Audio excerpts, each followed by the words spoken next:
É com muita satisfação que recebemos neste evento a participação do professor Dr. Marcelo Crocos, da Fundação Escola de Comércio Álvares Penteado, FECAP, que nos irá apresentar a sua interessantíssima palestra intitulada Plágio, o que é e o que não fazer. Entretanto, o professor Valtencir Zucoloto vai dar as boas-vindas muito calorosas a este nosso palestrante. Professor Valtencir. Eu gostaria de, inicialmente, agradecer ao professor Marcelo por tão rapidamente aceitar nosso convite.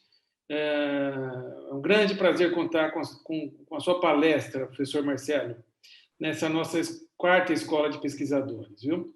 O professor Marcelo é, sem dúvida, o maior especialista em questões de plágio, principalmente plágio de texto, né, em publicações científicas no Brasil. Eu não tenho dúvidas disso. Pode até ser que esteja cometendo alguma injustiça, mas do meu universo aqui, das pessoas que eu conheço, o professor Marcelo é o nosso grande especialista no país. De vez em quando eu ligo para ele perguntando se posso fazer tal coisa, se posso fazer tal citação, e aí entra a segunda grande característica do professor Marcelo, a gentileza. Né? Então, é uma pessoa fantástica, acessível, e uma grande mente aí, científica. Professor Marcelo, muitíssimo obrigado, viu, por ter aceitado esse convite. É um grande prazer recebê-lo de novo. Tá? Uma ótima apresentação. Obrigado, professor. Obrigado. Muito obrigado, professor Zucoloto.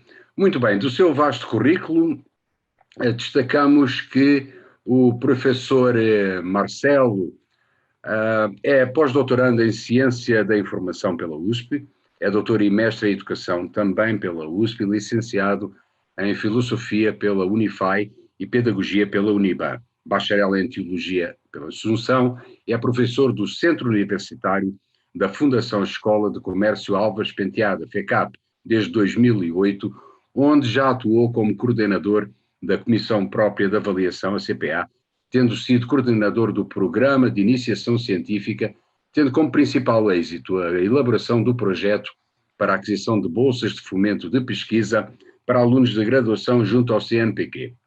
Atualmente, o professor Marcelo leciona Metodologia Científica nos cursos de graduação da FECAP. Vamos então, com muito prazer, assistir a esta palestra do professor Marcelo. Muito obrigado, professor. É um prazer estar aqui novamente com vocês. E, antes de mais nada, quero agradecer o convite do professor Valtencir Zucoloto e de toda a equipe organizadora da quarta escola de pesquisadores. Eu acho que é a terceira vez que eu tenho o prazer de participar desse evento e espero novamente contribuir de maneira relevante para o aprofundamento e aprimoramento de vocês a partir daquilo que tem sido meu objeto de estudo e de interesse no meio acadêmico. Bom, para aproveitar bem o tempo, eu já vou, desde agora, compartilhar com vocês o que eu quero que vocês hoje acompanhem durante a minha apresentação. E a apresentação é sobre o plágio, obviamente, que é o assunto que eu tenho interesse e que eu tenho pesquisado e que tem sido objeto da minha dedicação acadêmica. Então, o que eu vou falar com vocês hoje é uma apresentação bem didática sobre o que é e o que não fazer em relação ao plágio do ponto de vista acadêmico. E a primeira coisa que eu quero falar para vocês, eu acho que é fundamental, é lembrar para todos nós que somos pesquisadores e atuamos no campo da ciência, aquilo que é considerado a nossa obrigação ou as nossas obrigações. E a primeira coisa que alguns manuais internacionais recomendam é que nós, como pesquisadores, temos a obrigação de honrar a confiança que todos os nossos colegas do meio acadêmico colocam em nós. Segunda coisa é que nós temos uma obrigação com cada um, né, conosco mesmo, do ponto de vista da integridade e da validade, da confiança daquilo que a gente produz como ciência. E a terceira coisa, que é uma obrigação bastante importante, é que nós temos um compromisso muito grande a bem da sociedade. Então, considerando esses três aspectos fundamentais da National Academy of Sciences dos Estados Unidos, vamos falar um pouquinho sobre conduta ou má conduta em ciência, aquilo que é indesejável, né? O Council of Science Editors tem uma definição sobre má conduta científica bastante interessante, e eu destaco para vocês esse aspecto aqui, que também tem a ver com má conduta, que é a manipulação deliberada do registro científico.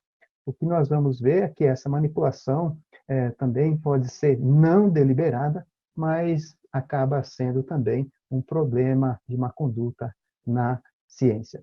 E o Council of Science Editors, ele estabelece quais são os tipos de má conduta. São 3. Primeiro, tem a ver com maus tratos dos sujeitos da pesquisa, sejam eles pessoas ou animais. Segunda coisa, falsificação e fabricação de dados. E a terceira coisa, que é a pirataria e o plágio. E, obviamente, o nosso tema de apresentação hoje é o plágio e não os outros aspectos relacionados à má conduta. E a primeira coisa que eu quero falar para vocês em relação ao plágio é esta expressão que eu desenvolvi, que é o perigo da presunção do esclarecimento, que é a gente achar que já sabe o que é plágio, e com isso a gente acaba caindo num problema muito sério, que a gente pode detectar por meio de um teste rápido que eu elaborei para vocês. Vamos apresentar algumas questões e você pode responder aí do seu lugar, mentalmente, o que você pensa sobre essas afirmações, para a gente diagnosticar até que ponto a gente conhece ou não conhece sobre plágio acadêmico. Bom, primeira coisa, você concorda ou discorda que o plágio acadêmico é o mesmo que infração de direitos autorais? Vá marcando aí mentalmente e depois nós vamos fazer a correção com o nosso gabarito. Segunda coisa, o mesmo texto de um autor publicado nos anais de um evento pode ser publicado por ele em qualquer revista científica? Você concorda ou discorda? Terceira coisa, 3 ou 4 palavras na sequência similares a uma outra fonte não pode ser considerado plágio? Concorda ou discorda? Próximo. Os textos que um autor publica em artigos de periódicos de acesso restrito podem ser reutilizados por ele integralmente na sua dissertação ou tese de doutorado? Concorda ou discorda? E a última, do nosso teste rápido, utilizar textos escritos e cedidos por uma outra pessoa, que não quer ser identificada, e que concorda em ceder a autoria inteiramente para a pessoa que pediu, pode ser considerado plágio? Você concorda ou discorda? Você tem 5 testes aí, que você tem que marcar a sua opinião, numa escala de concordância, certo? E vamos ver agora quais seriam as respostas esperadas para cada uma dessas afirmações? O nosso gabarito é esse aqui. Se você discordou de todas essas afirmações, parabéns, né? Vamos atribuir a nota máxima para você nesse teste, que você está realmente bem atualizado e com um posicionamento bem adequado em relação àquilo que se espera no tocante ao assunto plágio acadêmico. Agora, se você concordou com alguma outra dessas, cabe aprofundamento e reflexão. Então, a partir desse primeiro diagnóstico, para apontar em que medida nós estamos atualizados ou não em relação ao plágio, vamos estudar um pouquinho o assunto. Primeira coisa, o que é plágio? Aqui que talvez recaia a presunção de esclarecimento, porque, na verdade, todo mundo sabe o que é plágio, do ponto de vista do conceito, do ponto de vista daquilo que, no popular, as pessoas sabem que tem a ver com se apropriar de obras, conteúdos, ideias alheias indevidamente, né? Sem direitos autorais, de forma não autorizada, ou de forma deliberada, tá certo? Essa é a definição, é o conceito que todas as pessoas têm, de forma até popular. Mas, do ponto de vista legal, a prática também é prevista, e aí tem desdobramentos mais abrangentes, que tem a ver até com propriedade intelectual, né? E outros aspectos relacionados àquilo que é chamado de contrafação. A palavra plágio não tem na Lei de Direitos Autorais no Brasil, a Lei 9.610, mas o correspondente é o termo contrafação, que é a reprodução não autorizada de uma obra, seja ela artística, cultural, científica, etc. Agora, no meio acadêmico, a definição que nós usamos para o plágio, ela tem alguns outros contornos.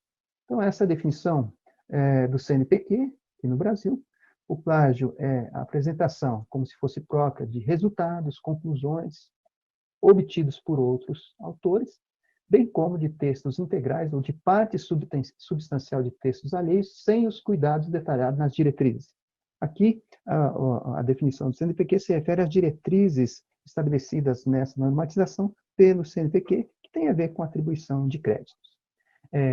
Comete igualmente plágio quem se utiliza de ideias ou dados obtidos em análise de projetos ou manuscritos não publicados, aos quais teve acesso como consultor, revisor, editor ou assemelhado. Olha que interessante, né? O acesso à informação privilegiada, se for considerada como oportunidade para obtenção de vantagem, isso também é considerado pelo CNPq como um plágio, como uma fraude autoral.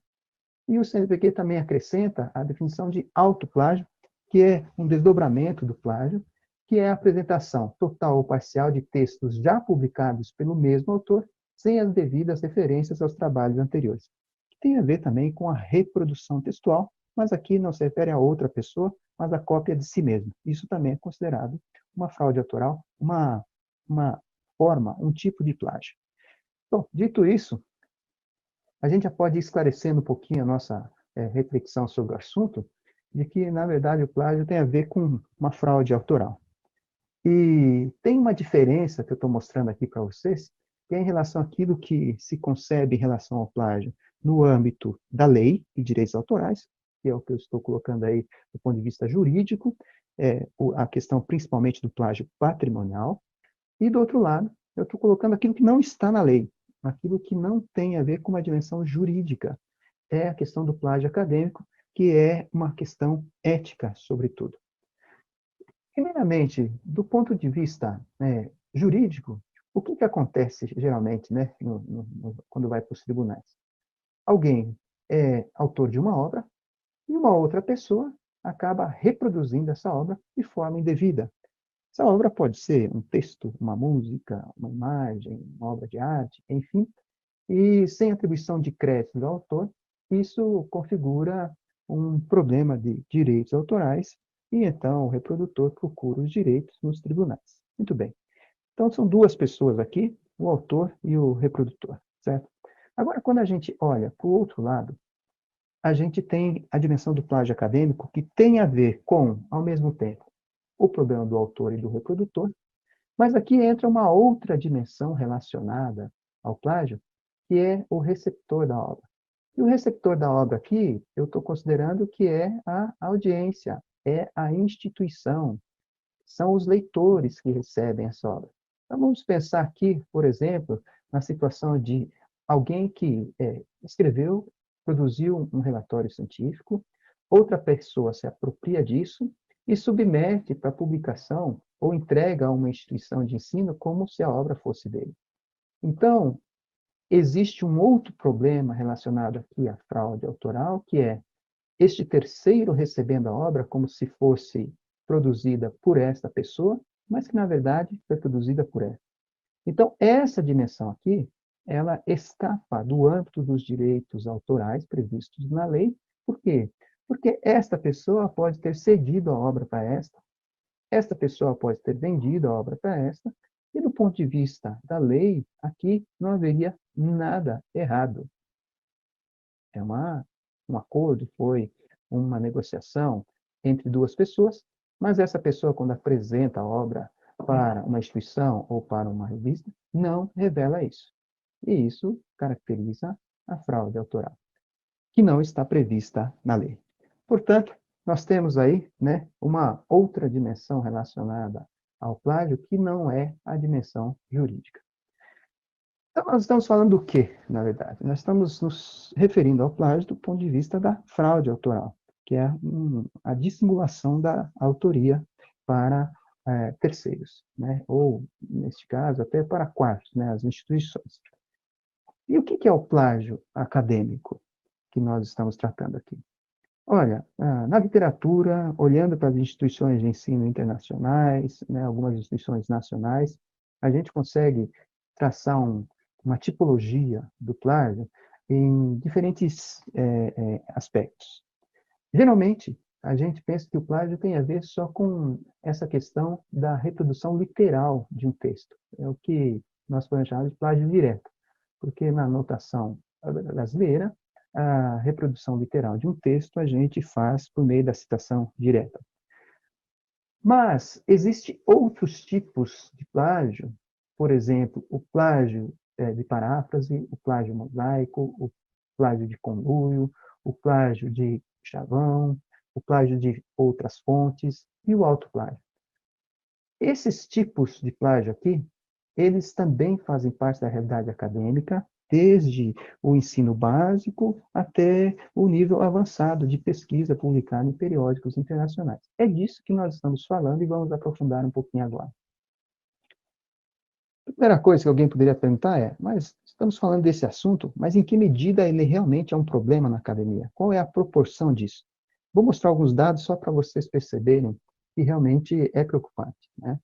Vamos considerar, por exemplo, né, as publicações desses últimos 10 anos. Veja só, né, e essa publicação da Nature em 2011, por exemplo, observando que o número de retratações observadas em um determinado período aumentou 10 vezes, sendo que a literatura cresceu apenas 44%.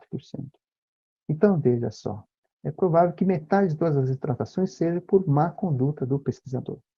E tem outros estudos mostrando que realmente, né, os problemas de retratação, mais ou menos na metade, tem a ver com má conduta científica. Outra evidência. Estima-se que o plágio represente de 9,8% a 17% das retratações. Então, devido à metade das retratações, isso se deve à má conduta, só em relação ao plágio, 17% disso seria o motivo, e a outra parte, né, que seria o autoplágio, correspondendo a coisa entre 14% e 17%. Então, você vê, juntando os dois índices maiores aí, mais da metade das retratações por má conduta se deve ao plágio. E depois os outros motivos, os maus tratos de sujeitos de pesquisa, falsificação e fabricação de dados. Então, a extensão do problema, vocês já começam a ver que realmente ele é grande, é significativo, e um último estudo aí, mostrando que os índices de retratação devido ao plágio variam de 2% a 40%, pouco mais dos 34% do estudo anterior ali em si, né, conforme a observação do Retraction Watch no período de 2013 a 2015. Então, nós temos aí algumas evidências que nos mostram que realmente o problema ele é relevante, é preocupante. Eu vou mostrar para vocês aqui agora uma observação que eu tenho feito no Brasil em relação à publicação em periódicos científicos, aqui no caso, na área de negócios. No período de janeiro a junho de 2013, eu fiz uma observação de uma amostra aleatória de artigos publicados nesta base de indexação de periódicos da área de negócios aqui no Brasil. E essa amostra de 47 artigos eu submeti para um software de detecção de plágio na área de produção científica, que é o Authenticate, e eu olhei os resultados obtidos. Então, olha, antes de falar dos resultados obtidos em relação aos artigos analisados, eu fiz uma busca em relação às diretrizes para autores naquela época dos 47 periódicos que tinham na base. Olha só, não havia nenhuma menção ao uso de software de similaridade nas diretrizes para os autores que submetiam os artigos àqueles periódicos, e apenas um periódico mencionava a palavra plágio nas suas diretrizes. E qual foi o resultado da análise dos artigos? Olha lá. 34% dos artigos não tiveram nenhuma similaridade encontrada, que requeresse análise para definir se havia plágio ou não, mas 31 artigos tiveram similaridade, o que corresponde a 65,9%. Quase 7 artigos em cada 10 com plágio ou autoplágio. É um percentual bastante alto para publicações científicas em periódicos que, muitas vezes,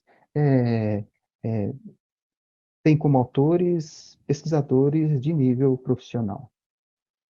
Eu repeti esse estudo depois, no período de 2013 a 2018, eu selecionei uma nova amostra para fazer uma análise comparativa, e daí a base já estava com 122 periódicos, mais de 27 mil artigos, e eu fiz uma amostra aleatória de 118 artigos, para novamente fazer o processo de verificação de similaridades. É interessante que durante esse período, né, vou voltar no slide aqui, ó, Eu fiz a apresentação inicial desses dados num evento promovido pela ABEC em 2014, lá no ITA, e a partir disso, também no Brasil começou a haver um trabalho mais sistematizado, de forma abrangente em relação ao plágio, por meio dos editores, por meio das instituições. Então, daquela época para cá, de 2014 para cá, também surgiram novas iniciativas em cursos como esse aqui, de preocupação e reflexão sobre o plágio, a importância de evitar essa má conduta na produção científica. E então eu fiz novamente o estudo, em 2018, 2019, analisando esses artigos, e quais foram os resultados obtidos. Primeira coisa que, olhando para as diretrizes dos autores, olha que interessante, a maioria dos periódicos já anunciavam nas suas diretrizes o uso de softwares, e, olha lá, mais da metade dos periódicos já mencionavam a palavra plágio nas suas diretrizes para os autores. Depois disso, olhando os resultados, olha que coisa interessante, né? Mais da metade dos artigos não tiveram sinalidade, 56%, mas ainda foi possível verificar que 52 artigos, 44% da amostra, ainda tiveram similaridades verificadas que configuravam plágio ou autoplágio. Embora ainda seja um número alto, né, 4 artigos em cada 10 têm problema com plágio ou autoplágio, o dado que corresponde aos estudos internacionais que nós vimos agora há pouco, dá para considerar que ainda é um número alto, né? É quase a metade do que é publicado. É muita coisa, certo? Mas, considerando o que vem sendo feito, né, no país em relação ao plágio, a gente já observa aí uma redução de 21% no índice de ocorrência de plágio nas duas amostras. Isso é bem interessante, significa que está surtindo efeito todo o trabalho que vem sendo feito por diversas instituições, né, e organismos que buscam o aprimoramento da qualidade científica no Brasil. Muito bem. Por que isso é importante, né? Porque nós produzimos conhecimento e a finalidade maior do que nós fazemos com a produção de conhecimento é tornar a vida do ser humano e as condições de existência no nosso mundo melhores. É isso. Mas, para a gente contribuir de forma eficiente com a descoberta que a gente faz, a gente tem que dar visibilidade a isso. Na antiguidade, os cientistas faziam isso por meio de cartas. Hoje, a gente faz isso por meio da publicação científica. E a gente publica isso hoje em periódicos impressos, mas hoje online. E quando a gente faz a publicação, a gente coloca na vitrine aquilo que a gente produziu, a descoberta que a gente fez, a contribuição que a gente está dando para o desenvolvimento científico no Brasil e no mundo. Por que é importante a gente pensar na produção de um manuscrito, de um relatório íntegro, né, de um relatório bem feito, sem problemas relacionados, por exemplo, à escrita, à atribuição de crédito? Porque quando vai para a vitrine, qualquer um pode ver. E quando qualquer um pode ver, se o escrito está com problema, ele expõe a risco reputacional tanto o pesquisador ou o grupo de pesquisadores, quanto o periódico, a revista, quem chancelou a publicação.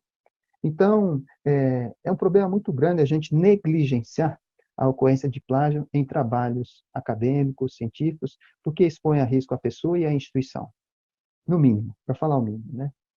Bom, diante disso, a gente tem visto no país um avanço importante relacionado ao assunto. Já falei do trabalho das instituições e organismos, mas também as agências de pesquisa, para citar 3 aqui, a CAPES, o CNPq e a FAPESP, têm contribuído nesse sentido, e isso já desde 2011, né? A CAPES fez uma recomendação para que as instituições se preocupassem com o assunto. Foi quando aqui no Brasil o assunto se tornou realmente um objeto de estudo e de preocupação. Depois o CNPq, então, fez uma publicação com algumas normas direcionadoras para os pesquisadores do país, e a FAPESP, em São Paulo, também criou um documento estabelecendo algumas diretrizes importantes em relação à boa conduta científica. Todos eles em 2011, e para aprofundar um pouquinho mais, a FAPESP, particularmente, tem feito um trabalho bem consistente em relação ao assunto, por exemplo, exigindo que as instituições que recebem financiamento da instituição para a produção de trabalhos científicos, inclusive crie dentro das instituições escritórios de integridade científica para tratar sobre o assunto e para direcionar em relação ao assunto de maneira preventiva. Além disso, existe na página da FAPESP aquilo que algumas pessoas chamam de Hall of Shame, que é a publicação aberta de processos de sindicância abertos relacionada à má conduta científica, inclusive com a identificação dos nomes dos envolvidos, dos denunciados, da apuração feita. E isso é uma iniciativa para dar visibilidade ao problema e, ao mesmo tempo, para requerer cada vez mais dos pesquisadores bastante cuidado e atenção para evitar essa exposição que é bastante prejudicial do ponto de vista da carreira, mas também da visibilidade daquilo que a gente está fazendo em termos de produção científica. Bom, dado este quadro que nós temos relacionado ao assunto, que dá para ver que ele é bem mais complexo do que aquilo que a gente acha saber sobre o plágio, que é a conceituação do senso comum, a gente pode aprofundar um pouquinho e se perguntar, mas por que acontece? Né? Se ele é tão simples, poxa, todo mundo sabe que não pode copiar e colar, né? Bom, acontece porque muitas vezes falta conhecimento sobre o que é plágio, né? Por exemplo, o que é autoplágio, ou sobre o plágio de fontes, que nós vamos falar daqui a pouquinho. Há desconhecimento sobre isso, desconhecimento técnico do ponto de vista da normalização.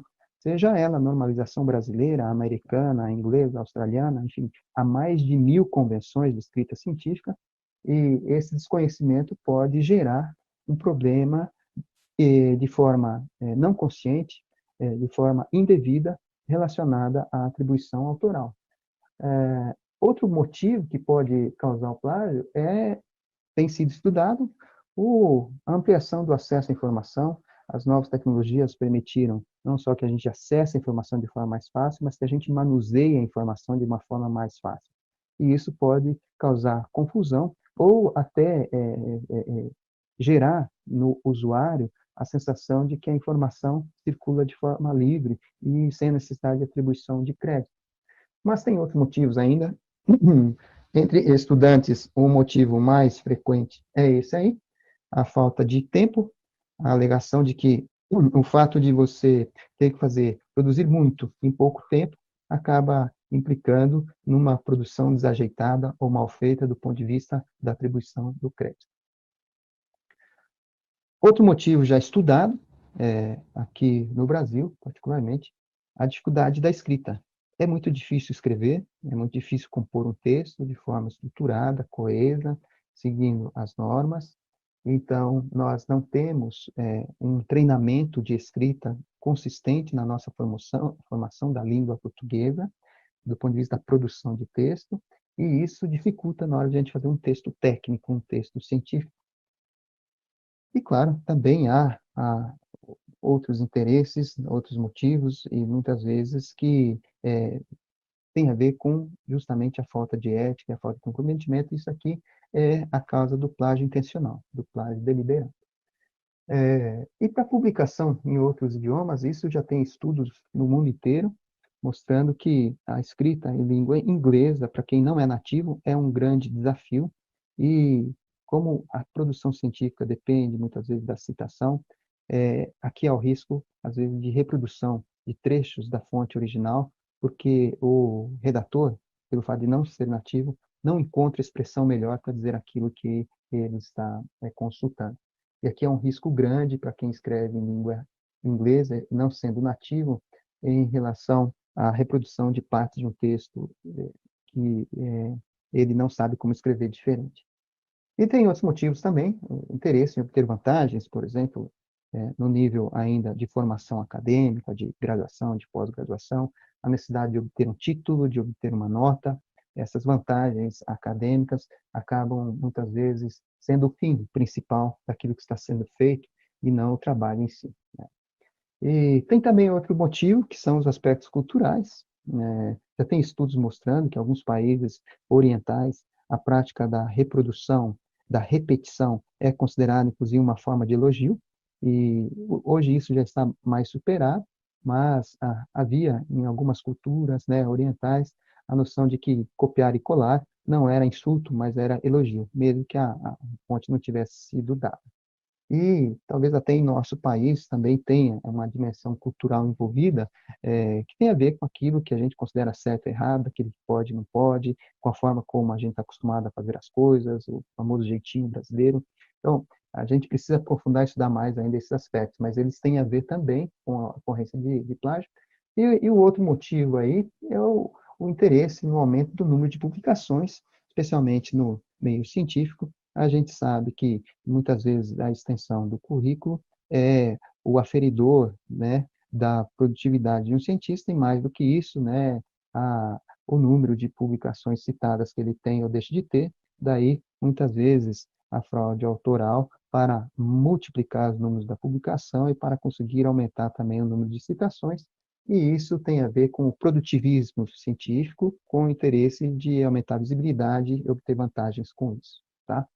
Bom, então, tem vários motivos aí, alguns são intencionais, outros são não intencionais. E o destaque principal que eu gosto de fazer é em relação aos não intencionais, porque aqueles motivos que têm a ver com o interesse deliberado de obter vantagem é quase incorrigível, né? Esse aí é só com ação punitiva, né? Para conseguir barrar, evitar que se reproduza, né? Então, quando a prática delituosa ela é banalizada e ela acaba não sendo punida, ela se torna um hábito, né? O crime compensa a expressão comum. Então, não vamos falar disso, mas falar do aspecto que tem a ver com aquilo que pode ser evitado, prevenido, educado, né? Para que não aconteça novamente. E aqui a gente está falando do plágio acidental, que é, na verdade, o maior motivo de ocorrência desse tipo de erro. E aí, para vocês terem uma ideia, né? Às vezes as pessoas perguntam, mas quantas palavras na sequência caracterizam plágio? Olha, até 3 palavras pode caracterizar plágio. Poxa, mas 3 palavras? Então todo mundo comete plágio, né? Porque 3 palavras, eu escrever um texto, certamente vai ter 3 na sequência igual a um outro texto que alguém escreveu. Então, olha, vamos lá. Vamos usar aqui essa página do Manual dos Estudantes lá do MIT, tá? Que é o Manual de Integridade Acadêmica. Então, primeira coisa, ver que uma instituição como a MIT, renomada no mundo inteiro, reconhecida, eles têm um manual só sobre o assunto, para mostrar a relevância do tema e para estudantes, né? E aqui, ó, vamos ver o exemplo que eles estão dando, né? Você tem aqui, na primeira coluna, um texto original, a fonte está aqui, e aqui eles estão mostrando como que é o texto plagiado dessa fonte original. Olha, o que aparece em negrito, que é essa palavra, essa e essa, que são 3, é o que eles consideram plágio. Então, 3 palavras aqui, ó, em inglês, copiadas da fonte, é considerado plágio. Aqui tem mais 3, ó, 1, 2, 3, mais um trechinho no meio, plágio. E aqui mais 3, plágio, e aqui mais 4, plágio. Então, eles estão falando, né, que isso é plágio. Por que plágio? Porque você está usando da fonte, né, algumas expressões literalmente, sem colocar ela entre aspas, né? E o que foi feito em relação ao restante do texto? Somente as substituições de algumas palavras por sinônimos, aqui e ali. Isso aqui nós vamos detalhar mais à frente, é um problema da gente escrever, fazer paráfrases, né? A gente tem dificuldade com isso, muitas vezes a gente acha que reescrever o texto é trocar as palavras por outras. Para eles isso é plágio, isso é muito pouco, né?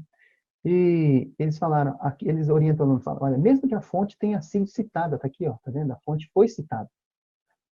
Mas só isso não é suficiente, porque poderia ainda ser considerado plágio, porque faltou as aspas, né? E ainda fala, olha, e a referência ainda pode estar lá no final. Então, veja, olha, para muitas pessoas isso aqui parece ser um absurdo, um rigorismo, um exagero, mas é assim que eles lidam com o assunto. Para citar o caso do MIT, mas tem outras instituições que lidam da mesma forma. Os exemplos são os mesmos, tá? Como a gente faz de forma certa um texto, quando você não quer copiar, quando você quer parafrasear, né? Você tem que reescrever o texto, indicando aqui o autor, fazendo a referência depois, né? Colocando a referência lá no final do trabalho, mas reescrever o texto completamente sem copiar nada. Vamos aprofundar um pouquinho isso? Vamos ver isso na prática, como que é? Em primeiro lugar, a gente tem uma dificuldade muito grande de escrita. Eu já falei que esse é um dos motivos de ocorrência de plágio, né? Vamos pegar esse texto aqui, né? Que é um texto que fala sobre a ciência do Brasil. Então, olha, vamos lá. Diz assim o autor. O Brasil está na hora da vez. A casca está criada, a aparência boa, O que temos que garantir é que isso tenha base, tenha sustentação. A ciência brasileira aumentou muito sua participação no cenário internacional, seja com nossas revistas ou não. Mas isso é ainda apenas em termos de número de artigos. Continuamos escondidos, sendo pouco citados. Nossa ciência precisa ser mais agressiva, agressiva em qualidade. Neste momento, fala-se bastante em inovação. Quão inovadora é a ciência que fazemos? Vejam as teses desenvolvidas em nosso sistema de pós-graduação. Ainda há muita confirmação do óbvio. Bom, esse é o texto original. E aí, digamos que eu esteja fazendo um trabalho de pesquisa, discutindo a qualidade da ciência do nosso país.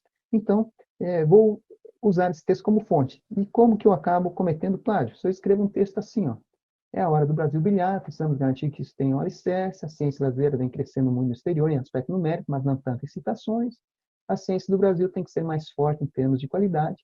Qual será o nosso nível de inovação? As teses feitas em nossas pós-graduações ainda são óbvias. Se você comparar as duas leituras que eu fiz, você vai notar que praticamente eu não estou reproduzindo literalmente o texto, eu estou reproduzindo as ideias, certo? Mas olha, isso aqui pode ser considerado um plágio, chamado de plágio de paráfrases. Por quê? Porque, embora eu não esteja copiando literalmente, olha essa primeira frase aqui, ó. A frase original é: o Brasil está na hora da vez. E a minha frase foi: é a hora do Brasil brilhar. Eu estou dando o sentido a essa oração idêntico com outras palavras. Na segunda frase, o autor original falou: temos que garantir que isso tenha base. E eu escrevi: precisamos garantir que isso tenha alicerce. Então, eu estou trocando as palavras por sinônimos. Eu poderia usar uma expressão popular para dizer: eu estou chovendo no molhado. Estou só dizendo as mesmas coisas na mesma ordem com outras palavras. Isso aqui, mesmo que eu faça usando outras palavras, é considerado plágio. Como é que eu evitaria o plágio? Olha, um texto como esse, se eu colocar ele entre aspas, embora não esteja copiando e colando as mesmas frases, e colocar no final a citação e a referência, está tudo certo. Então, aqui não vai haver a possibilidade de imputação de plágio, porque eu estou falando: ó, isso é cópia, com outras palavras, mas é cópia, porque eu só estou trocando sinônimo, e a referência está aí. Olha, isso aqui parece um exagero, mas a dificuldade da escrita ela é fato, ela é grande. Eu já falei no nosso país, sobretudo pela formação, pelo o nível educacional que nós temos ainda hoje, né, na educação básica. A gente tem pelas avaliações internacionais. Então, quando nós estudamos na educação básica, todo mundo começa por lá, a gente traz um pouco dessa formação. Obviamente que alguns tiveram oportunidades mais privilegiadas, outros menos, e assim por diante, mas na média, a gente sabe que a qualidade educacional do Brasil, básica, ainda precisa melhorar bastante. Mas olha, vamos ver o exemplo aqui do Vitaly Ginzburg, que foi o Nobel de Física em 2003, tem uma expressão dele bem interessante justamente sobre isso, né? Em que ele reconhece a dificuldade que também ele tinha com a escrita científica. Ele não escrevia bem, e ele fala de um colega que ele conheceu, que tinha bastante facilidade de escrita, e isso deixava ele se perguntando por que acontecia isso, e ele conversou com esse colega e perguntou, né, por que ele escrevia tão bem, né? E diz que o colega voltou a pergunta para ele e falou: bom, quantas redações você fazia no seu tempo de escola, né, por semana? Pensa você, quantas redações você fazia no seu ensino fundamental e médio durante a semana? E daí o Vitor falou que respondeu: olha, eu fazia uma por semana, né, ou uma a cada 2 semanas. E daí o amigo respondeu para ele: olha, eu estudei na Suíça e eu escrevia redações todos os dias. Todos os dias tinha produção de texto. E foi assim que ele desenvolveu a capacidade da qualidade da escrita. Então, é a prática, né? É a repetição do hábito que desenvolve, né, uma habilidade, né, uma capacidade.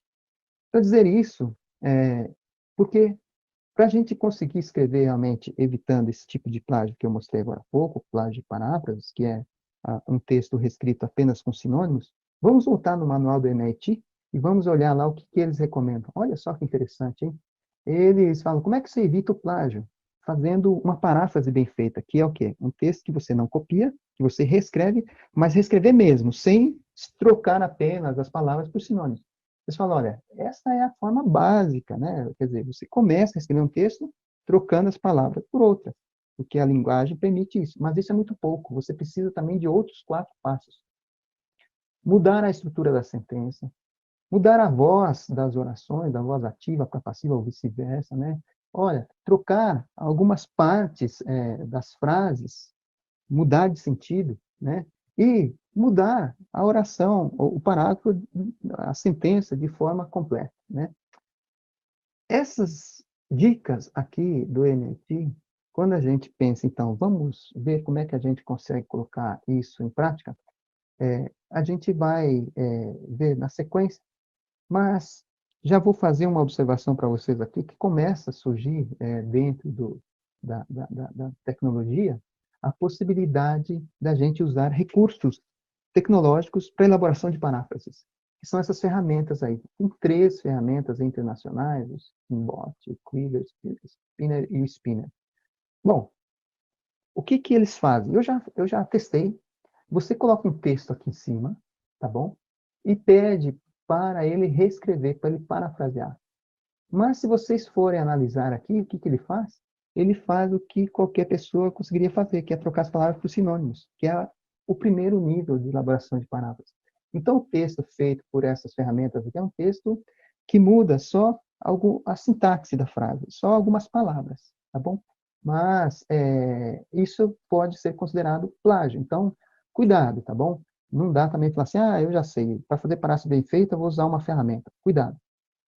Como é que a gente faz, né, para conseguir produzir uma paráfrase bem feita? Aqui, ó, com base no texto original, eu fiz uma paráfrase, né? Então, a paráfrase, veja, ficou assim, ó, para que seja mais citada no mundo, a pesquisa brasileira precisa ser mais inovadora. Embora o país tenha crescido na quantidade de publicações, precisa melhorar na qualidade científica.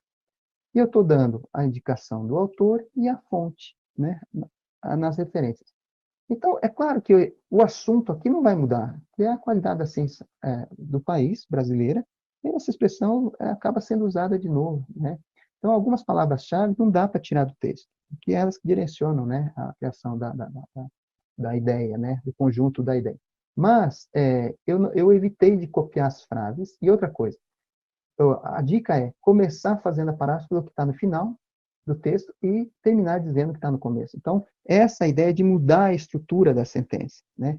Além daquelas outras dicas que o MIT dá como recomendação para os estudantes no manual deles.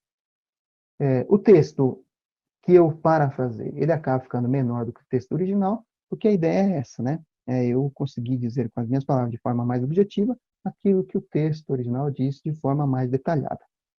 Se não houvesse também esse interesse, né, de dizer de forma mais sintética, claro que poderia, então, reproduzir logo o texto original para ficar idêntico, né? Muito bem. Vamos avançar um pouquinho agora, mas sobre o plágio de parágrafo para ser evitado, é com treino, viu? É com curso, é exercício, é igual caligrafia. Tem que praticar, tem que fazer, tem que praticar, senão não tem jeito, né? E o outro tipo de plágio? Plágio de fontes. Bom, vou usar um exemplo aí da casa de vocês, tá certo, né? Do grupo aí de pesquisa de vocês. Um texto bem atual, está acabando de ser publicado aí, ó, de junho de 2020, tá certo, né? Tem pesquisadores aí conhecidos de vocês. Bom, esse é o texto original publicado nessa revista aqui. Bom, olhando esse texto, olha, aqui na introdução tem um parágrafo bem interessante. Esse parágrafo, claro, né, é do texto, tá certo? A fonte está aqui. E eu consigo notar aqui que, olha, é um texto muito bem escrito, né? Aqui tem 2 citações, aqui tem mais 2 e aqui tem mais 2. Então, em um parágrafo, eu tenho 6 fontes. Perfeito? Muito bem. Quando eu olho esse texto, eu vou nas referências e eu vejo quais são as fontes. Então, eu vejo, ó, fonte da Nature, de outras revistas científicas. Eu falo, poxa, né? Muito bacana, os autores aí sintetizaram em um parágrafo as ideias, né? Os conhecimentos contidos em 6 publicações científicas que eles fizeram a revisão da literatura, encontraram para fundamentar, né? E a verdade da citação, muito mais do que atribuir o crédito para falar isso é dele ou dela, é dizer, ó, isso tem validade, porque outros estudos e experimentos já encontraram, né? Isso que eu estou falando. Mas, então, olha, aqui está claro para todo mundo, né? Bom, o texto original, as fontes corretamente citadas, referenciadas, está tudo perfeito aqui. Agora, vamos olhar aquele texto ali com uma lente de aumento. Então, ó, eu dividi aquele texto em 4 orações, tá certo? Por quê? Porque é aqui que eu vou, como leitor, eu vou me apropriar das ideias, entender como é que o texto está construído. Então, daí, olhando esse texto aqui, ó, veja só, né? O que o texto está descrevendo? Olhando oração por oração, né? Eu estou lendo e eu percebo assim, olha, o assunto está aqui, né? O carbon nanotube, e aqui eu vou encontrar em cada um dos parágrafos as principais ideias, né? Então, primeiro parágrafo fala da descoberta feita sobre esses nanotubos de carbono, feita lá em 1991, impossibilidade de aplicação. Depois, as aplicações que foram feitas dessa descoberta e também os impactos no meio ambiente. E esses impactos no ambiente, na verdade, são indesejados, são externalidades que acabam causando modificações biomoleculares. E essas modificações biomoleculares, que acabam sendo toxicológicas, requerem novos estudos. Bom, as ideias estão aqui, né? Na leitura eu identifico. Então, como é que eu agora posso citar isso, né? Bom, eu posso parafrasear ao invés de copiar, né? Porque copiar é um nível muito básico de escrita. Então, eu vou pegar essas ideias aqui, que eu identifiquei no texto, e vou reescrever o texto com as minhas palavras, usando as técnicas do MIT, tá certo? Estou usando, olha, as técnicas, o texto original, ele tinha uma série de linhas aqui, 3, 6, 9, 10, 11 linhas, e eu reescrevi o texto com 4 linhas. E eu estou dizendo, olha, e as fontes estão aqui, né? Todas essas ideias, o que fundamenta esse texto são essas ideias aqui, são essas descobertas, e eu coloco essas fontes na minha lista de referências, tá certo? Olha, estou dando um exemplo de um assunto que não é da minha área, mas para ficar familiar para vocês, e dizendo que isso aqui é possível de ser feito, dá para a gente fazer isso em qualquer área do conhecimento, na área das ciências sociais, na área das ciências exatas, mas dá, né? O pesquisador quiser pega um texto que tem várias citações de obras de referência, ele reutiliza essas citações, reescreve o texto, não copia nada, mas ele está usando as ideias dessas fontes, que ele viu em uma fonte, que é essa aqui, né? Foi publicada recentemente, e ele não cita essa fonte aqui, ele não referencia essa fonte, que foi quem fez todo esse levantamento, e ele coloca só as fontes primárias, né? E aqui é a fonte secundária que ele não cita, porque, né, ficaria muito ruim o trabalho dele, né? Isso aqui, pessoal, a gente pode falar que é, sim, considerado plágio, que é o plágio de fontes, que é o plágio de fontes secundárias. Por quê? Porque aqui está faltando o crédito autoral a essa fonte, que é a fonte que traz essas informações primárias. Aí alguém pode falar assim, mas como que a gente evitaria isso? Olha, consultando essas fontes originalmente. Do ponto de vista técnico, se consultar e citar essas fontes, porque consultou originalmente, está certo. Mas mesmo assim ainda, como é que essas fontes foram encontradas, né? Do ponto de vista ético, por meio dessa fonte. Então, acaba sendo um atalho, é uma forma oportunista, né, de cortar caminho na produção científica. E dá para a gente produzir bastante assim, pegando citações de outras publicações? Dá, né? A gente pode fazer isso? Pode, porque a ciência é uma edificação de conhecimento. E a gente pode ver uma citação, às vezes, de uma fonte que você não conhece e depois buscá-la, estudá-la, mas cada um vai construindo a sua argumentação, né? Cada um vai construindo o seu caminho de reflexão e de descoberta, de experimentação. Então, isso também é plágio, né? E talvez muita gente não não sabe, ou não reconhece até, né, achando que é um preciosismo, mas isso também. E alguém pode perguntar, mas e como descobre isso? O software pega? Não, o software não pega. Como descobre? Olha, às vezes, uma palavra que é copiada e reproduzida de forma errada pode evidenciar que a fonte foi reproduzida, né? Então, acaba ficando uma evidência aí que até o próprio reprodutor não pensa nela, mas, enfim, o que é mais importante é que quem está fazendo agora sabe que não pode. Fala, poxa, não posso copiar e colar as fontes das obras que eu estou consultando de forma literalmente, né? Aquelas mesmas fontes eu reproduzi no meu estudo. Um outro nível de plágio, um outro tipo de plágio é o plágio consentido, ou collusion, que seria o plágio de conluio. E eu estou dando aqui um exemplo para vocês de nível principiante, que é a possibilidade de compra de trabalhos acadêmicos. Né? Existe hoje, Para quem está no nível de graduação ou de especialização, né, tem que fazer um trabalho de conclusão de curso, uma dissertação, uma tese.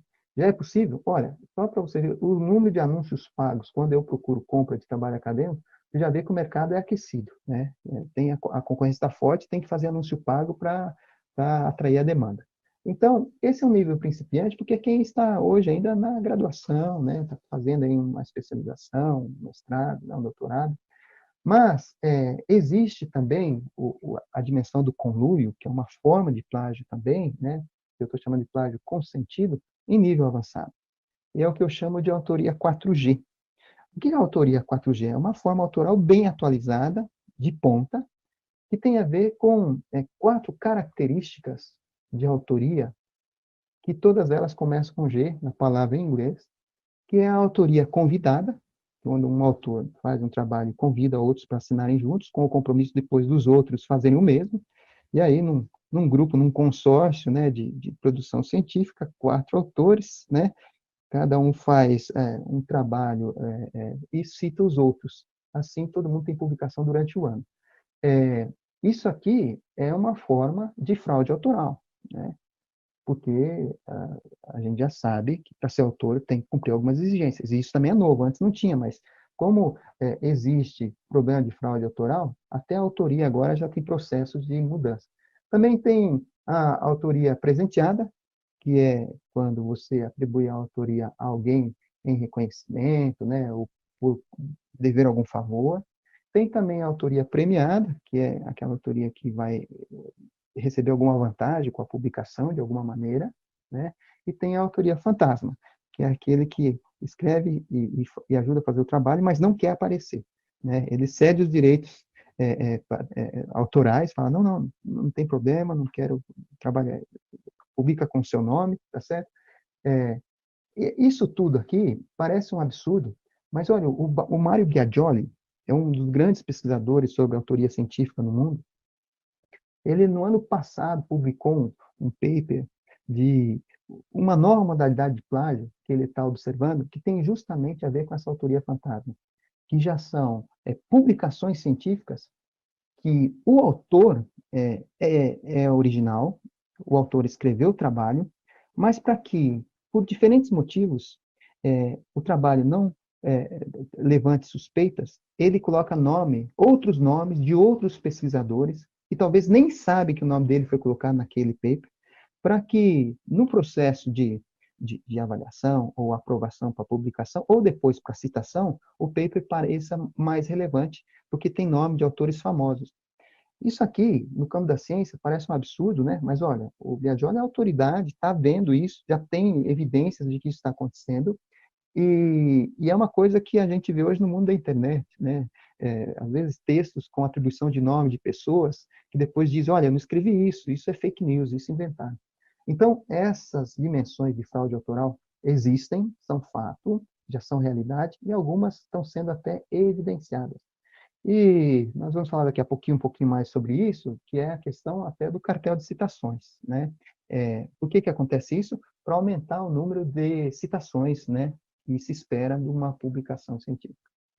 Agora, outro tipo de plágio, que é até polêmico, é o autoplágio. Olha, esse livro aqui é de 1952, nas referências dele, já tem aqui, ó, por exemplo, tá vendo? Ó, já tem indicações de publicações discutindo o autoplágio, que são de 1893. Olha, o Brasil tinha acabado de virar república e já estavam discutindo o autoplágio, para vocês verem.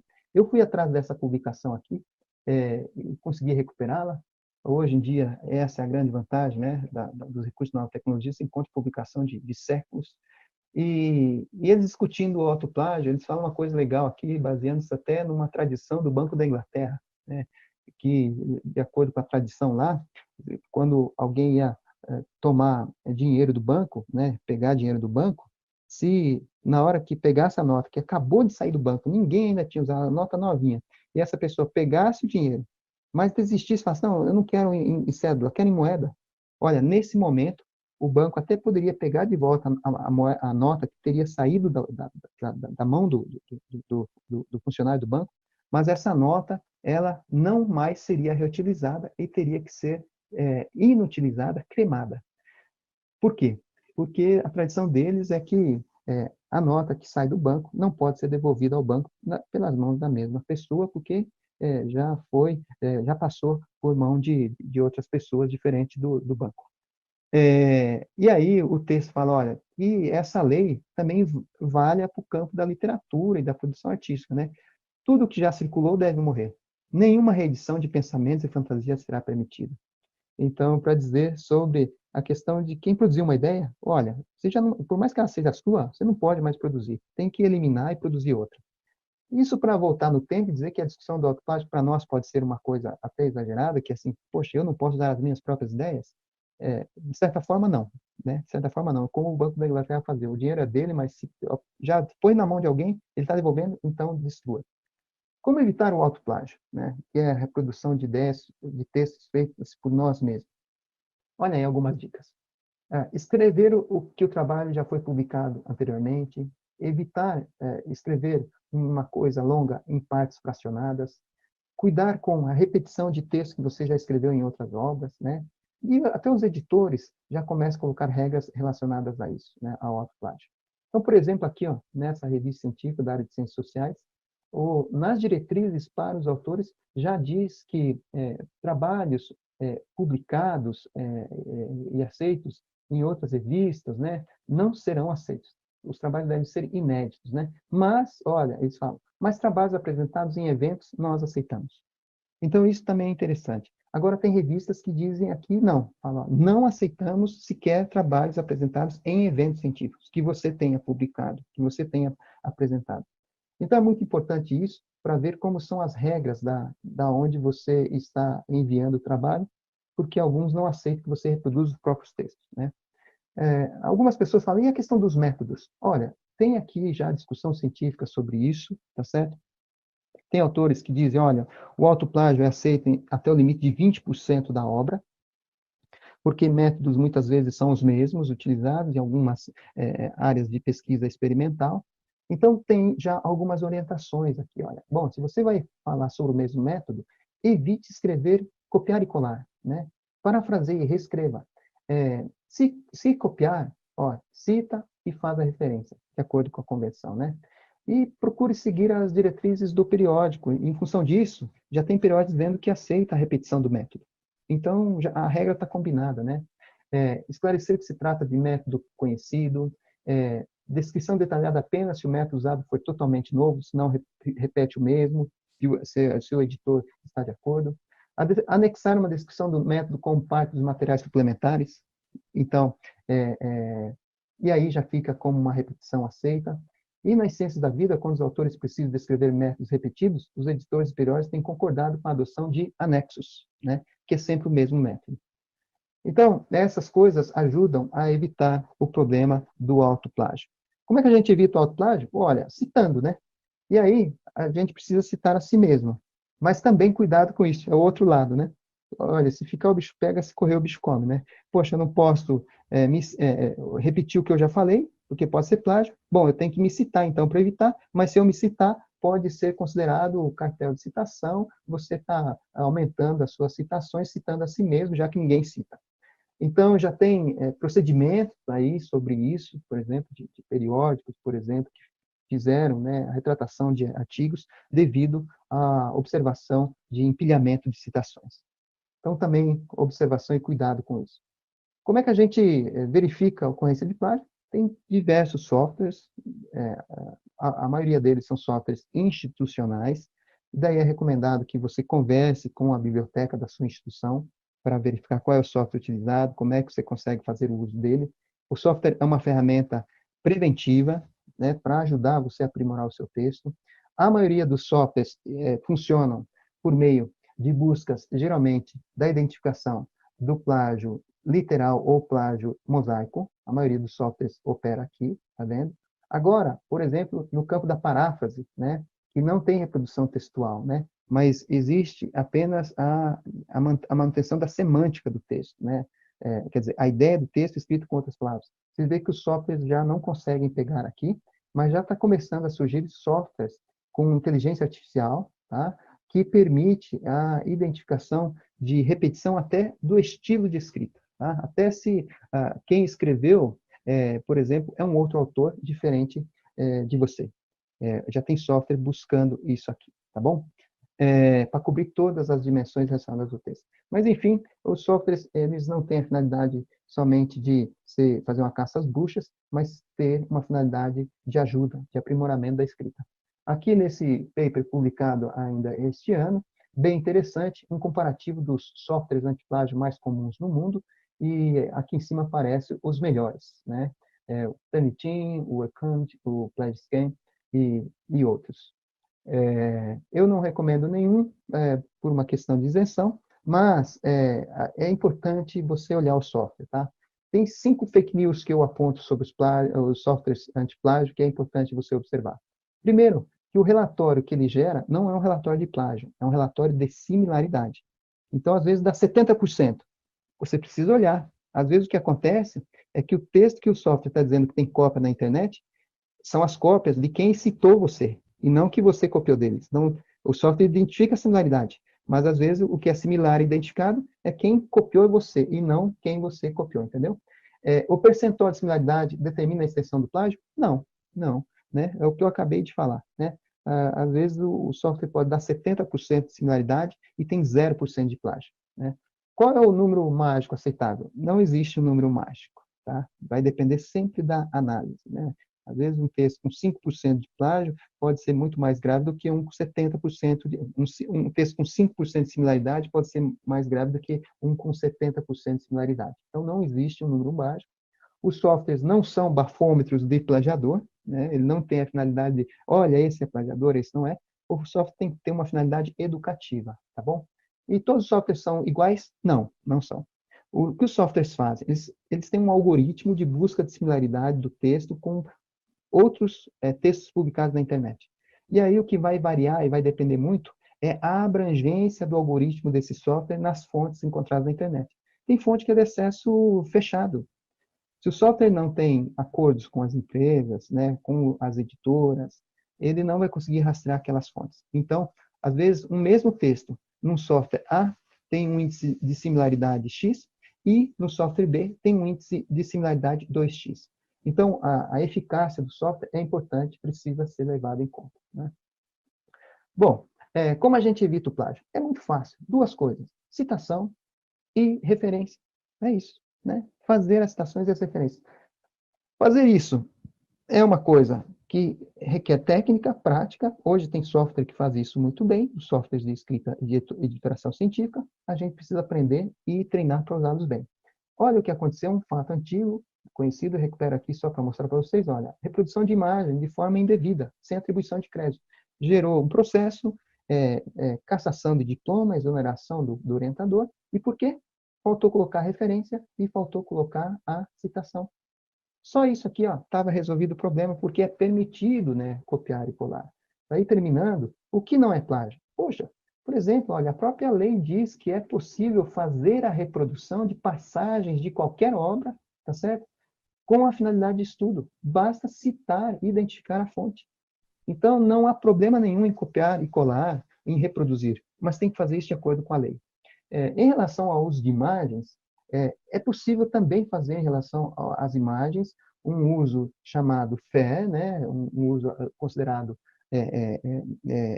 aceitável, mas precisa sempre tomar muita atenção, principalmente com isso aqui, a proporção, né? A proporção daquilo que está sendo reproduzido. O copiado não pode ser maior do que o produzido, né? Senão fica repetição literal. E o que é aceitável mesmo é a finalidade do uso. Que, por exemplo, não dá para fazer um uso fair de uma obra que depois vai ter um uso comercial. E isso vai levar a prejuízo do autor original. Então, tem que ter essas reflexões, tá certo? Porque elas implicam depois nos problemas relacionados a direito autoral, né? E o que não é plágio? Olha um exemplo meio acadêmico aqui. A transparência autoral, isso é fundamental. Dá esse exemplo para vocês, de um texto publicado no International Journal for Educational Integrity. Este trabalho foi apresentado num evento internacional e depois foi publicado na revista. Olha, quando saiu na revista aqui, olha o que o autor colocou aqui, né? Colocou aqui um disclaimer aqui, né? Logo depois das palavras-chave, na capa do artigo, dizendo, olha, esse artigo já foi apresentado no evento mas ele passou por um novo processo de revisão, de avaliação, e agora está sendo publicado numa versão original. Olha, então, quando você lê isso aqui, e você viu essa apresentação no evento, você fala, poxa, mas eu já assisti isso aqui, mas tudo certo, olha, os autores estão sendo transparentes, né? Para dizer, olha, essa repetição, ela tem uma justificativa, certo? E a última coisa, né? É muito difícil cometer plágio, viu, pessoal? Já vou terminando por aqui, para ficar um tempinho para as perguntas. É muito difícil. Existe um princípio que é chamado de singularidade do enunciado, é quase que como uma impressão digital, né? Aquilo que cada um de nós, cada pessoa no mundo escreve, é muito próprio dela, porque a mesma pessoa falando, escrevendo sobre um tópico, em diferentes ocasiões, recorre a um conjunto diferente de palavras, de expressões, de construções linguísticas. Isso é sempre novo e original. Então, não é fácil cometer plágio quando a escrita é espontânea. É bem difícil, né? E mesmo assim, você fala assim, poxa, mas se eu estiver falando a mesma coisa que uma pessoa falou? Isso é conhecimento comum. Conhecimento comum, todas as pessoas podem falar sobre aquilo que está sendo dito, discutido, refletido. Mas se você tiver dúvida se é conhecimento comum ou não, então cita, né? Então faz a citação de quem está discutindo aquilo também, né? Citar e referenciar tem uma finalidade que é atribuir o crédito, tá certo? Mas no âmbito científico é muito mais do que isso, né? É fundamentar, tá certo? Mas como ainda é requerido que você atribua créditos, como um marco zero da questão da autoria, então, na dúvida, atribua o crédito, certo? Para evitar qualquer problema. E sobre isso, né, esse princípio da singularidade do enunciado, fica aqui para vocês uma lição de casa, né, uma brincadeira. Escreva uma frase qualquer no Word, tá certo? Com 10 palavras, pelo menos, sobre qualquer assunto. Coloque entre aspas no Google para ele buscar literalmente aquela frase. Tenho certeza que vocês não vão encontrar, o Google não vai achar uma frase idêntica que você escreveu. Pode fazer isso, depois me conta, tá certo? Bom, obrigado pela atenção de vocês. Vou encerrando a minha participação aqui e vou ficar à disposição para atender as perguntas e as dúvidas. Foi um prazer participar mais uma vez do evento. Deixo aqui para todos vocês os meus contatos, fico sempre à disposição para quem quiser depois perguntar e interagir.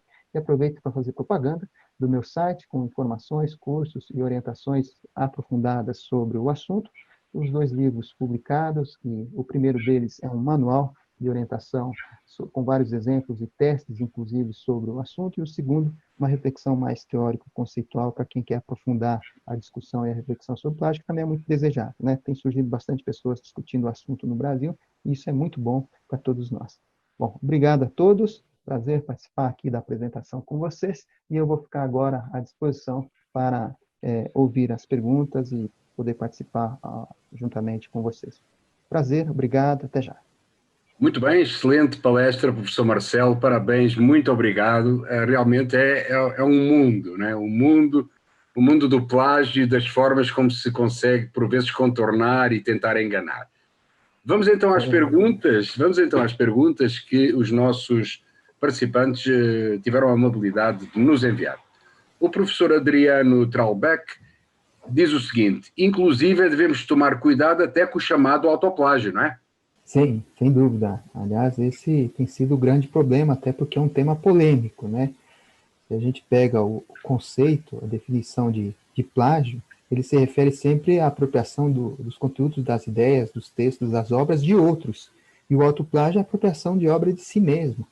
Então, este recorte do plágio, ele tem uma especificidade muito grande no campo da ciência e tem a ver com a edificação do conhecimento e com os conflitos de interesse, né? Para o autor não ficar publicando sempre a mesma coisa, para ter extensão de currículo e, de repente, não agregar muita novidade. Então, por isso que, no meio acadêmico, este conceito de autoplágio ele é muito polêmico, mas ele é aplicável, sobretudo do ponto de vista internacional, e já tem algumas ponderações de aceitação, né? Por exemplo, em algumas áreas, nas áreas de engenharia, nas áreas de ciências naturais, muitas vezes os métodos são muito similares, né? Os testes estatísticos são reproduzíveis, né? Os experimentos são mantidos. Então, como não repetir isso? Está aí na aula, apresentação, já tem um limite de 20% que alguns periódicos aceitam de autocitação, de reprodução literal, e alguns, inclusive, aceitam reproduções literais desses procedimentos metodológicos que são sempre padronizados, né? Então, acho que já tem uma maturidade em relação a isso, mas requer sempre, a recomendação é procurar essa transparência que eu falei, que evita qualquer transtorno, no processo de submissão já o próprio editor e observando essas coisas, porque daí o próprio editor vai deliberando, ele conhece as diretrizes, né, do evento, do congresso ou do periódico, e vai podendo ajudar o autor a se precaver de qualquer exposição desnecessária, né? Claro. A Karina Melo coloca aqui um exemplo. O relatório da Bolsa de Pesquisa IC foi enviado para a Agência de Fomento. Mais tarde, os dados foram publicados em revista científica. Caracteriza plágio ou não? Não, aqui vale também o princípio da divulgação científica, né? O que acontece, por exemplo, eu dou um exemplo pessoal, o segundo livro que eu tenho publicado é a minha tese de doutorado, né? E que está depositada na USP, como a normativa, inclusive, né, de divulgação científica dos trabalhos publicados em nível de dissertação e de doutorado, né? Em nível de mestrado e doutorado. O que cabe aí é fazer essa declaração de transparência, que eu coloquei na primeira página do livro, falando, olha, o livro está publicado, mas está disponível para quem procurar lá na BDTD, por exemplo. Então, isso. E a finalidade de qual é? É da divulgação, né? Ampliar a possibilidade de recuperação dessa informação. Muito bem. Então, não vejo problema. A Paula Monteiro pergunta se o software Plágios é confiável. Olha, eu quero até já fazer uma propaganda. Amanhã eu vou estar fazendo uma outra conferência na ABEC, e é só sobre software de similaridade, viu? Eu estou trabalhando para uma apresentação de 1h e 20 minutos, já estou trabalhando uns 10 dias nisso, viu? E uma das coisas que eu vou mostrar é que, por exemplo, softwares, eles dependem do algoritmo. Eu vou demonstrar um exemplo amanhã que eu vou contar para você. O Grammarly, que é um software de correção ortográfica, ele faz busca de similaridade também. Ele tem um serviço de detecção de plágio, tá? Uhum. Eu peguei o mesmo texto e coloquei num software, por exemplo, nesse que usamos na USP, e depois coloquei o mesmo texto no Grammarly. Olha, o software pago, ele dá um resultado, ele encontra similaridades, e o Grammarly diz que não tem similaridade nenhuma. Então, esta é a situação, muitas vezes, entre os softwares. Entre os softwares pagos, tem diferença de algoritmo. Tem software pago que não encontra texto similar que o Google encontra. Olha só. E o software gratuito, ele vai ter muito mais dificuldades, viu? O algoritmo vai ter muito mais dificuldades por causa do acesso restrito a algumas fontes. Então, é difícil, né, falar qual é o melhor, qual é o pior. Tem estudos mostrando isso, eu apresentei na aula para vocês um deles, né? Mas é preciso sempre olhar o software como um recurso educativo, preventivo, tá bom? Mas que não é a panaceia, que não é o remédio, não é a vacina, viu? Não é a vacina. Tem uma série de outros cuidados e precauções que precisam ser tomadas antes Muito disso, bem. tá bom? Muito bem. A Brianda Zicolo pergunta o que é considerado normal na reciclagem de texto de um autor de seus outros trabalhos. A metodologia, o método pode repetir, o que pode não ser considerado autoplágio. Perfeito. Olha, então o método, desculpa, o método em alguns periódicos é a parte aceitável. Alguns periódicos aceitam publicar trabalhos que foram apresentados em eventos. E alguns periódicos aceitam publicar de novo trabalhos que foram publicados em outro idioma. E há periódicos que não aceitam nada disso. Não aceita nem o método, nem o trabalho apresentado em evento, nem o trabalho apresentado em outro idioma. Então, o que precisa ver? Quais são as regras do evento ou do periódico no qual você vai apresentar. O que eles aceitam como reprodução, como reciclagem, tá bom? Isso é importante. Mas, geralmente, é o método. A Caroline Matos fala o seguinte: em relação às amostras de artigos entre 2013 e 2018, não é um espaço amostral relativamente pequeno para afirmar que houve realmente uma diminuição na ocorrência de plágio nas publicações? E depois ela complementa a pergunta: a aparente redução de 21% poderia ser maior ou menor, dependendo dos artigos considerados. Sim, sem dúvida. Aí, viu, uma questão bem técnica, né? A amostra foi aleatória, tá certo? Mas é uma amostra, um N pequenininho, obviamente, né? Então, sim, cabe ponderações, né? Mas eu não duvido muito, viu? Porque é um número que corresponde ao pouco aquilo que as pesquisas internacionais têm mostrado como dado de ocorrência de plágio, e eu recomendo que qualquer pessoa faça o mesmo. Pegue uma revista científica qualquer, selecione alguns textos aleatórios e passe no software. Vai ver que o resultado não vai ser diferente, porque eu fiz isso com outras revistas científicas e é o mesmo. Ah, então, e na verdade, qual a finalidade disso? Né? Não é ficar procurando, não é fazendo a caça às bruxas, mas é mostrar uma evidência de que existe um problema e que precisamos cuidar desse problema. E esse trabalho finalmente está em processo de publicação, foi aceito finalmente, deve sair publicado nos próximos meses, e aí até com o reconhecimento da avaliação internacional, tá? Mas cabe ponderação, sim, tá? Tá bom? Muito bem. A Josiane Daniel, ela apresenta uma afirmação e um questionamento logo na sequência.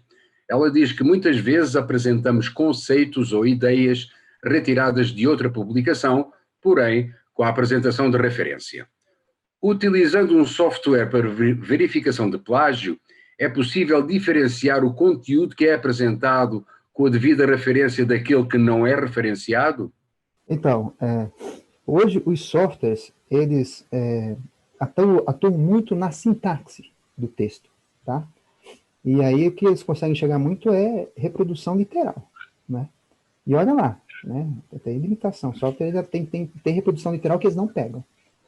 Agora, a semântica do texto, ou até o estilo autoral, é um negócio muito sofisticado, mas que já tem pesquisadores da área de TI desenvolvendo inteligência artificial para identificar até isso, né? Então, em breve, eu acho que em 5 anos, já deve ter software para isso, para identificar essa capacidade de identificação, de reprodução, não a partir da sintaxe do texto, mas a partir da semântica, tá?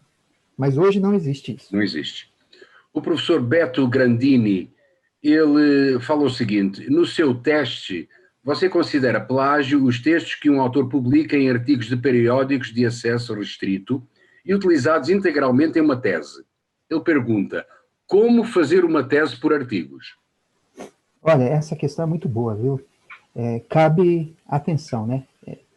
Tem áreas que são assim, né? Áreas do conhecimento em que o trabalho de doutoramento é uma compilação de 4, 5 produções científicas feitas durante o período. Eu acho bem interessante, aliás, né? Algumas áreas é assim. Mas aqui vai uma observação, né? Digamos que o candidato tenha feito uma dessas publicações na revista Nature. Que, poxa, né? Que máxima. Como é que depois ele coloca esse paper dentro da tese, entrega na universidade e vai colocar em público? Há um conflito aí de direito autoral, daí, que precisa ser lidado de forma até jurídica, quer dizer, porque quando você publica numa revista de acesso restrito, você cede os direitos autorais para a revista, e ela comercializa o seu paper.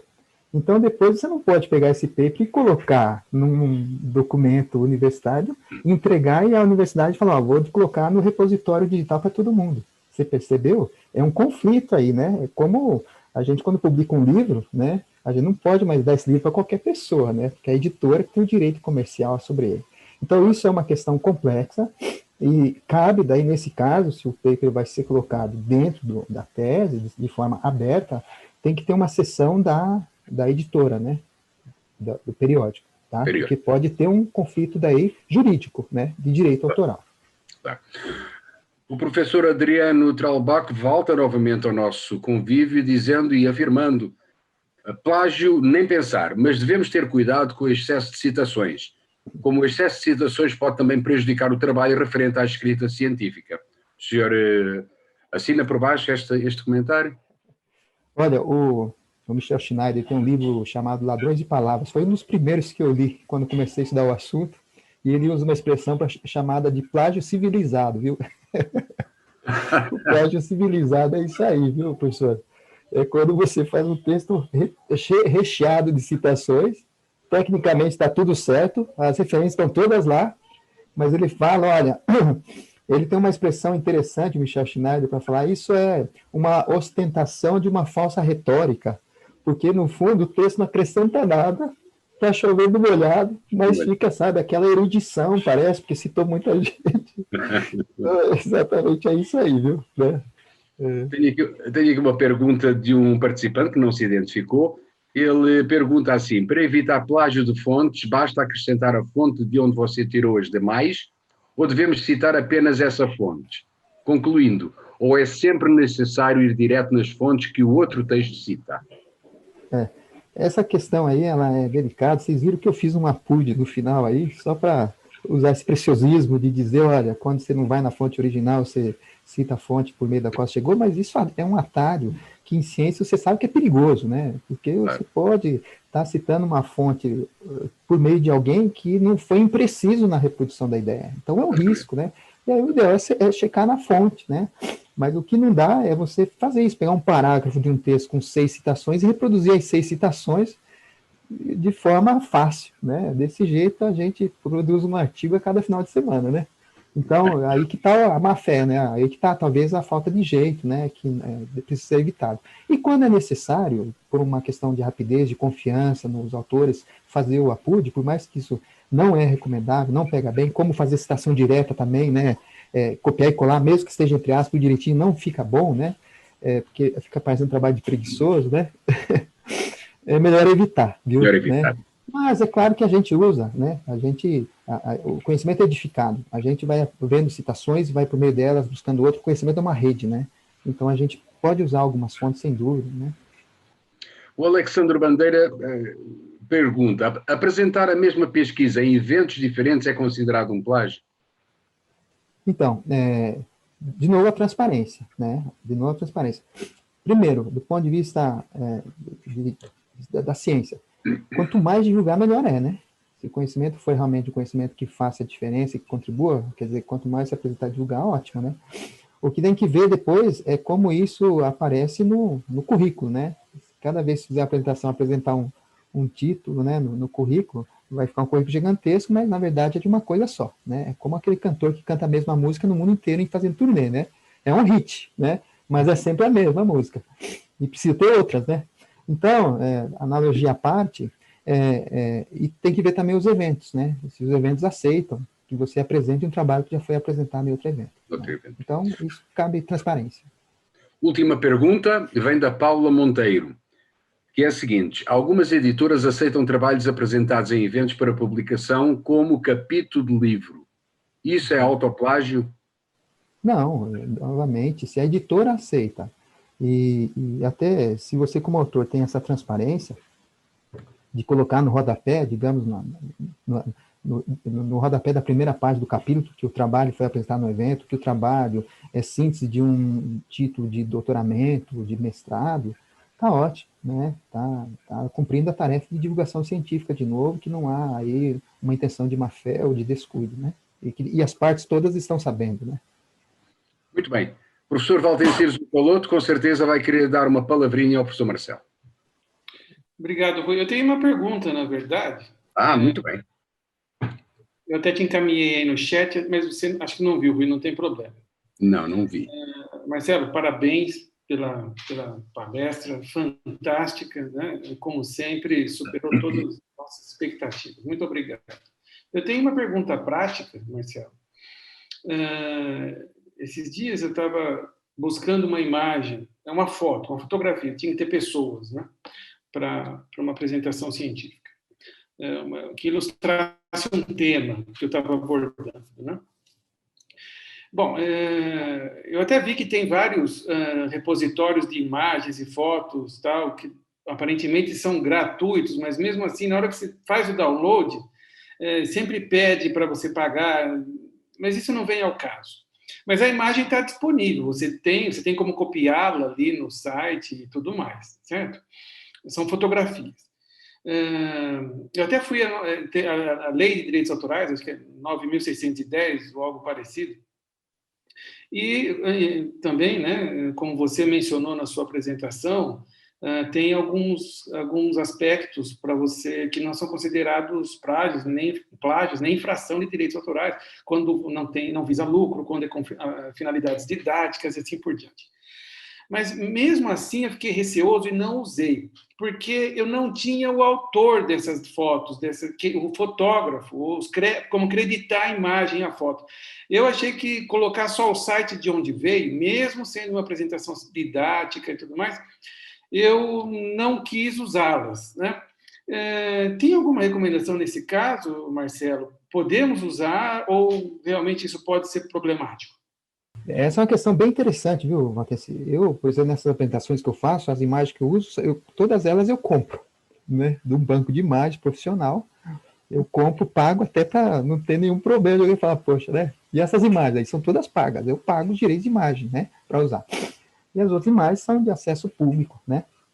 Bom, o preciosismo é igual quando lá atrás a gente queria ouvir música e ouvia pelo rádio, né? O rádio deixava gravar, você gravava com vinheta no meio, né? Ou você comprava o cassete, o CD player e assim por diante, certo? Pagava os direitos, né, autorais da música para ouvir. Hoje em dia, com imagem, é a mesma coisa, né? Então, a gente quer usar imagem, tem que pagar os direitos autorais de imagem. E aí tem imagens que estão nas redes, estão divulgadas já sem direitos autorais. Agora, o próprio Google tem essa opção, né? Se você for em ferramentas no Google, em imagens, você tem a opção de escolher só imagens gratuitas. O problema é que daí você não acha nenhuma legal que você queira usar. As melhores são as pagas, são as de acesso restrito. Daí, viu, Walter, eu digo assim, claro, se a tua finalidade está gerando alguma vantagem financeira, pessoal para você, tem que pagar o direito, né? Então, eu vou produzir um material didático de educação à distância, vou pôr imagens, vou ter que pagar, porque eu vou ganhar com aquilo. Quando a apresentação começa, está gerando conhecimento, né? Está produzindo algo que tem interesse público, não acho um grande problema, e mesmo que venha a ter, né, vou dizer aqui, mesmo que o autor veja aquela imagem e fale, olha, você tem que me pagar essa imagem, pode ficar tranquilo que não vai ser um caminhão de dinheiro, você vai conseguir pagar, vai ser um custo aí de 50, 70 reais, tá? Talvez nem isso. Então, também, assim, não é uma exorbitância, e o uso fair acaba justificando, né, muitas vezes, né, assim, é um fair. Olha, se fosse, vou me estender um pouquinho aqui, se fosse levar a rigor essa questão da imagem, todo mundo estaria complicado hoje em dia com as redes sociais. Porque se eu tiro uma foto nossa aqui e publico na nossa rede social agora, na minha rede social, falando, ó, participei do evento, e eu não pedi autorização do professor Rui, nem a sua por escrito, vocês podem me processar. Eu falo, ó, você está publicando a minha imagem e o meu direito de imagem. Hoje em dia, ainda com a LGPD, né, que surgiu aí, que também a gente vai ter que começar a pensar nisso e estudar. Então, é complexo, né, mas se a gente for levar realmente ao rigor máximo, a gente fica amarrado, e aí eu acho que um ponto de bom senso e equilíbrio é a finalidade do uso. Professor Marcelo, muito obrigado, as perguntas terminaram, está liberado. Muito obrigado pela sua participação nessa escola e desejo a maior sorte, as maiores felicidades e a continuação de um trabalho magnífico que o senhor está fazendo para todos nós. Muito obrigado. Obrigado, a recíproca é verdadeira, parabéns pelo sucesso da Escola de Pesquisadores, obrigado pela acolhida, boa tarde a todos e permaneça à disposição.